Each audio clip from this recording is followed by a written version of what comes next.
знаю, там видите, все початано. Дорогий батальон. Долго просили, да? Да. Дякую. Значить, дуже сильно хотів. Що, теж вас вітаю. Дякую велике, пане пане. Використовуйте.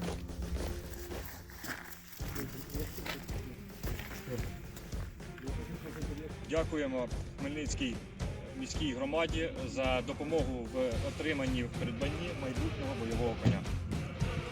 Слава Україні! Героям слава! Ми, військовослужбовці 3-го батальйону 106-ї бригади, щиро вдячні Хмельницькій громаді за таку важливу для нас підтримку і мотивацію. Дякуємо велике! Слава Україні! Героям слава!